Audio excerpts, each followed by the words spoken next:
Om Sri Lakshmi Narsimhaya Namaha, Valmiki Ramayana, Yuddha Kanda, chapter 110. Ravana's Consorts Lament. Ravana's wives were emaciated by grief when they heard that Ravana had been killed by the great soul Rama and rushed out of their residential quarters. Though servants were trying to hold them back, they rolled in the dust on the ground with disheveled hair, stricken as they were with grief, like cows whose calves had died.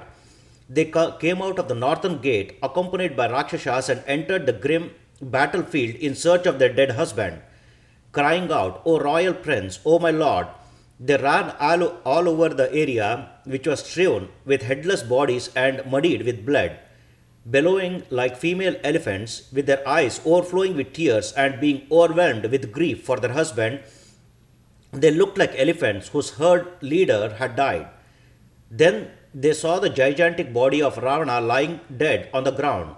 He was most valorous and splendorous and resembled a mass of blue-eyed cosmetic. Seeing their husband lying down in the dust of the battlefield, they hurriedly threw themselves on his limbs like cut forest vines.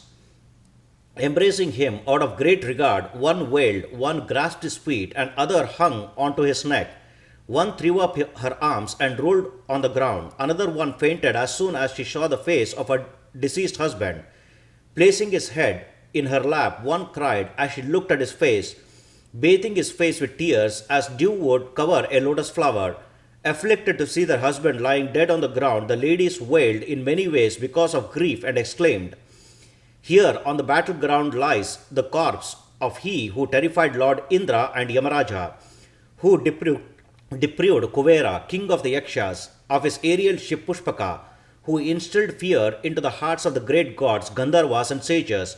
He who had no fear of gods, demons or serpents has met with this calamity at the hands of a human being.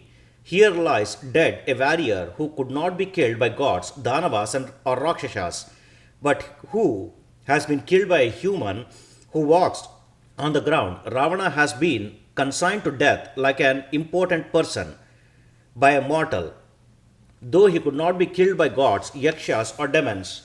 Speaking in this way, the aggrieved women began wailing. Stricken with grief, they continued wailing again and again. "You abducted Sita for your own destruction, ignoring the good advice which your well-wishers always gave you.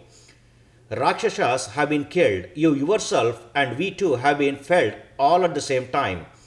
Although your dear brother Vibhishana was giving you good advice, out of delusion you treated him harshly because of your desire for self-destruction, which has now been seen. If you had returned Sita to Rama, we would not have suffered this horrible misfortune which has destroyed our root.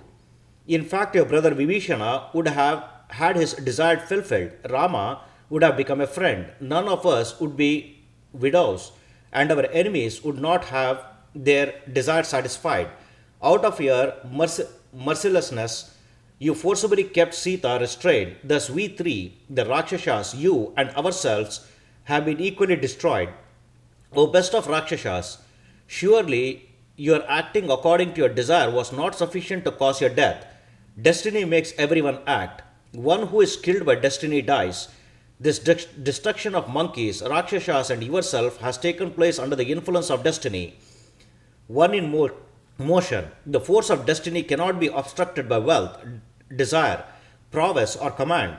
Lamenting in this way, like female ospreys, the eyes of Ravana's aggrieved consorts overflowed with tears. Thus completes 110th chapter of Yuddha Kanda of the glorious Ramayana of Valmiki, the work of a sage and the oldest epic. Sri Moola Rama Vijayate. Om Sri Krishnarpanamastu.